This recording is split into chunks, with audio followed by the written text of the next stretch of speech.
Este video habla acerca de los mecanismos de determinación de cascadas activadas por receptores asociados a proteínas G. El desencadenante para cada sistema es diferente, pero las características generales de la transducción de señal son comunes para todos. Una señal interacciona con un receptor, el cual es activado y produce una segunda señal o un cambio en la activación de una proteína celular. La actividad metabólica de la célula diana experimenta un cambio y finalmente el fenómeno de transducción se acaba.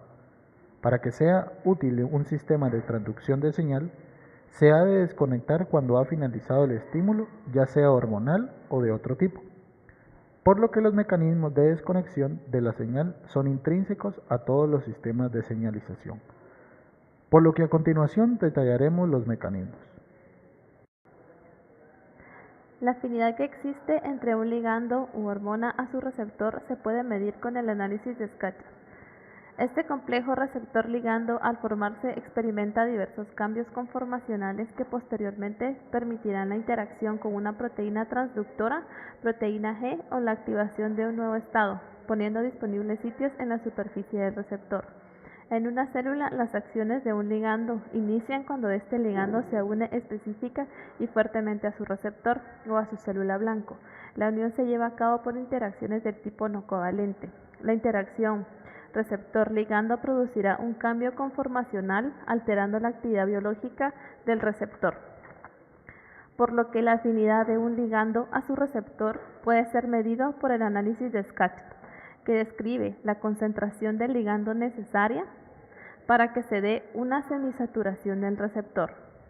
Cuando la reacción ha llegado al equilibrio, el número total de posibles sitios de unión Vmax, que significa el número de sitios unidos más los sitios libres, siendo los sitios libres R igual a Vmax menos RL, que es igual a la concentración de la unión receptor-ligando dividido la concentración del ligando libre por el número de sitios libres.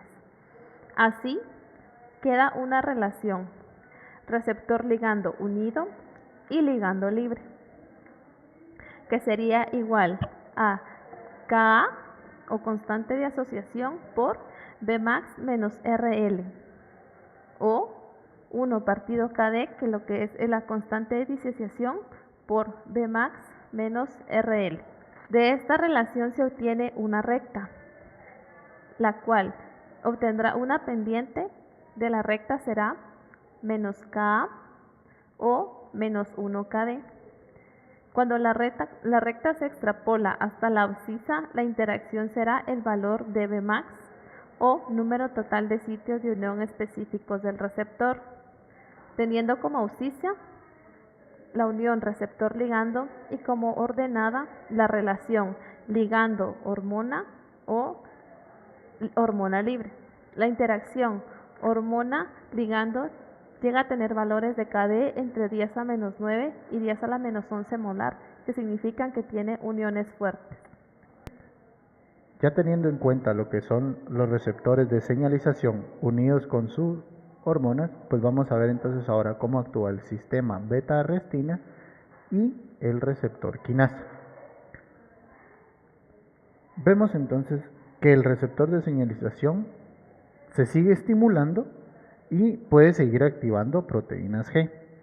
Sin embargo, tras una estimulación prolongada, los receptores se inactivan, incluso estando unidos a lo que son ligandos activos. En este caso, un receptor quinasa fosforila la región citosólica del receptor activado. Cuando este receptor es fosforilado, se une con una alta afinidad a la proteína arrestina, que inactiva el propio receptor, impidiendo su interacción con proteínas G. Las arrestinas también actúan como proteínas adaptadoras y reclutan los receptores fosforilados, los cuales son endocitados para luego ser degradados en lisosoma o activar nuevas vías de señalización. Actividad GTP-ASA. La proteína G está compuesta por 3 subunidades diferentes, por eso se le llama heterotrimérica. Se tiene a la subunidad alfa, a la beta y a la gamma. La proteína G tiene 2 estados, el activo e inactivo. Activado cuando las 3 subunidades están juntas. En la subunidad alfa está unido a un GDP. Para que la proteína G se pase a su estado activo, el mensajero se tiene que unir al receptor.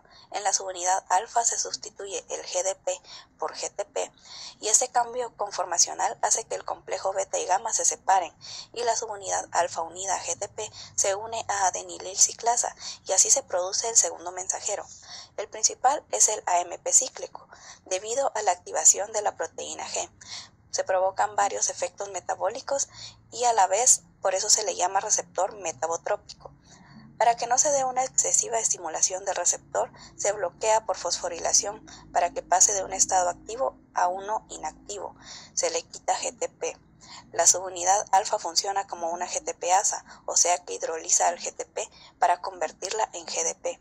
Su actividad GTP-ASA es débil, se deja de producir el segundo mensajero y la proteína G vuelve a su conformación original. Las proteínas activadoras de la GTP-ASA, GAP, y los reguladores de la señalización por proteína G, RGS, al modular la actividad GTP-ASA de las proteínas G, determinan el tiempo durante el que la proteína G estará activa. Su función es acelerar la conversión de la forma activa en la forma inactiva mediante hidrólisis del GTP unido. La inactivación de la GTP-ASA puede ser revertida a su estado activo por efecto de otras proteínas llamadas las GDI o inhibidoras de la disociación del nucleótido de guanina. Los GEF o factores de intercambio de nucleótidos de guanina promueven la reactivación de la GTP-ASA a su estado activado, las cuales actúan disociando el GDP de la GTP-ASA, promoviendo su asociación con un nuevo GTP, cerrando así el ciclo. Otro mecanismo para terminar la respuesta es eliminar el segundo mensajero. Esto es llevado a cabo por 2 tipos de enzimas. En primer lugar están las fosfodiesterasas, las cuales se encargan de transformar nucleótidos cíclicos AMP y GMP en su correspondiente nucleótido monofosfato. En el caso de las AMP fosfodiesterasas, hidrolizan al segundo mensajero para desactivarlo, mientras que las GMP fosfodiesterasas funcionan como inhibidoras. En segundo lugar están las fosfatasas. Estas invierten los efectos metabólicos resultantes de la fosforilación enzimática al acabar la ruta de señalización. Hidrolizan los residuos de serina, treonina y tirosina con la liberación de fosfato inorgánico, inactivando así la proteína quinasa y la posterior señalización. Por ejemplo, en la transducción de señal de la adrenalina, el AMP cíclico formado es hidrolizado por la nucleótido cíclico fosfodiesterasa a 5'-adenosina monofosfato, el cual no es activo como segundo mensajero.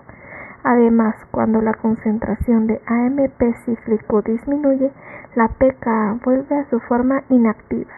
El equilibrio entre fosforilación y desfosforilación se inclina hacia la desfosforilación debido a las fosfatasas. GI como ruta contrapuesta. Muchos receptores en su ruta de transducción activan a proteínas transductoras denominadas proteínas G, las cuales a su vez modulan positiva o negativamente la actividad de enzimas capaces de originar segundos mensajeros. La proteína G transductora asociada con el receptor funciona como un interruptor molecular, presentando su estado inactivo cuando se encuentra unida a GDP. La unión del ligando al receptor causa la liberación de GDP de la proteína G y su intercambio por GTP.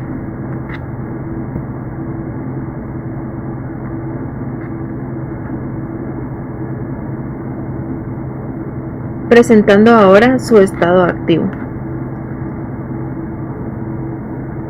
Esta proteína activada, es decir, unida a GTP, interacciona y modula una enzima efectora la cual cataliza la formación de un segundo mensajero, o bien modula la actividad de canales iónicos.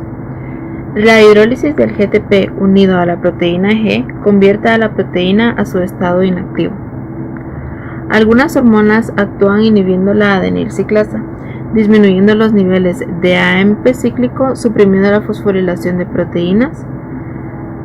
La unión de hormonas como la somatostatina a su receptor desencadena la activación de una proteína G inhibidora o GI, que inhibe la adenilciclasa y disminuye la concentración de AMP cíclico.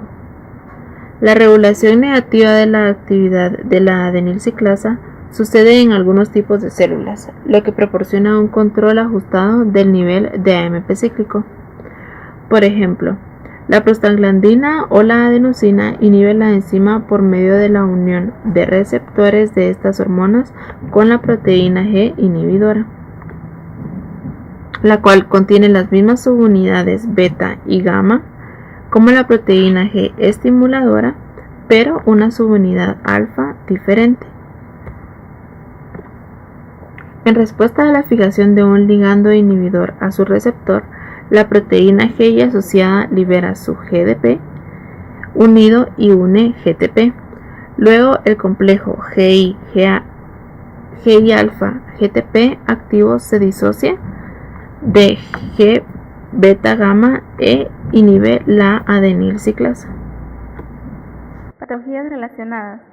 La bacteria patógena del cólera produce toxinas cuyas dianas son proteínas G que interfieren con la señalización normal de las células huéspedes.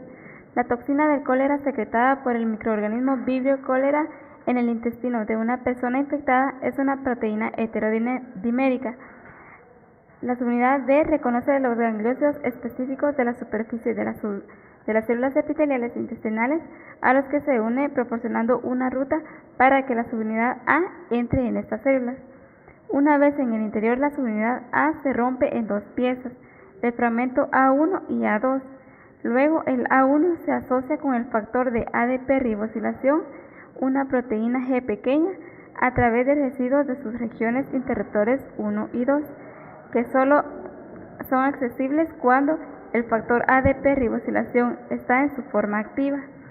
Esta asociación con el factor de ADP ribosilación activa A1, que cataliza la transferencia de la ADP ribosa desde el NAD+ hasta el residuo de arginina, crítico del bucle P de la subunidad alfa de GS. La ADP ribosilación bloquea la actividad de GTPasa de GS, por lo que el GS es activa de forma permanente.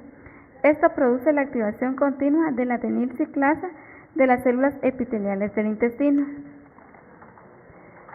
La salida de cloruro de sodio resultante provoca una salida masiva de agua a través del intestino al responder las células al consiguiente desequilibrio osmótico. Los principales rasgos patológicos del cólera son la deshidratación grave y la pérdida de electrolitos, que si no se tratan pueden llegar a ser mortales.